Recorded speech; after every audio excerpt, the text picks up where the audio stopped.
बिस्मिल्लाहिर्रहमानिर्रहीम। अस्सलामु अलैकुम। Welcome viewers, Saudi Urdu news channel को देखने और पसंद करने का बहुत बहुत शुक्रिया।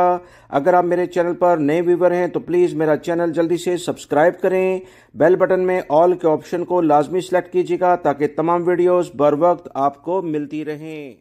सऊदी अरब के सिक्योरिटी इदारों ने अहम कार्रवाई करते हुए मक्कातुल मुकरमा और सरात अबीदा में गैर मुल्की अफराद जो गैर कानूनी लेवल पर सऊदी अरब में दाखिल होते हैं उन्हें सहूलियात फराहम करने वाले 2 सऊदी शहरियों को गिरफ्तार कर लिया है। सऊदी अरब के सिक्योरिटी इदारों ने मजीद जो इतलात शेयर की हैं उसके मुताबिक ये अफराद अल्लैस असीर शाहरा पर गिरफ्तार हुए जब वो इथोपिया के 15 गैर मुल्की अफराद को अपनी गाड़ी से सफर करा रहे थे। सऊदी अरब के सिक्योरिटी इदारों ने मजीद बताया कि सरायत अबीदा कमिश्नरी में भी एक सऊदी शहरी को गिरफ्तार किया है जो 4 यमनी अफराद को सऊदी अरब में गैर कानूनी लेवल पर सफर करा रहा था। रोड सिक्योरिटी फोर्सेस के तर्जुमान की जानिब से कहा गया है कि जो शख्स भी गैर मुल्की अफराद जो गैर कानूनी लेवल पर सऊदी अरब में रहते हैं उन्हें रिहाइश, सफर या रोजगार की यानी जॉब की सहूलियात फराहम करेगा,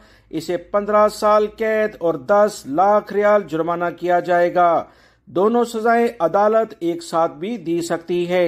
रिहाइश और ट्रांसपोर्ट के लिए इस्तेमाल होने वाली गाड़ी और घर कब्जे में सऊदी हुकूमत लेगी और गैर मुल्की अफराद अगर ये हरकत करेंगे तो सजा और जुर्माने के साथ, जिसे मैंने बताया कि 15 साल कैद और 10 लाख रियाल जुर्माना है जो बहुत बड़ी रकम है, इसे अदा करने के बाद सऊदी अरब से हमेशा के लिए डिपोर्ट किया जाएगा। लिहाजा कवानीन के लिहाज से काम करें, अपनी मुलाजमत इख्तियार करें जो आप करने आए हैं। सऊदी अरब में आकर किसी भी किस्म की गैर कानूनी सरगर्मी में अमल ना करें, उसमें हिस्सा ना लें और जो अफराद ऐसी हरकत करेंगे इनके खिलाफ सऊदी अरब के सिक्योरिटी इदारे भरपूर कार्रवाइयां शुरू कर चुके हैं।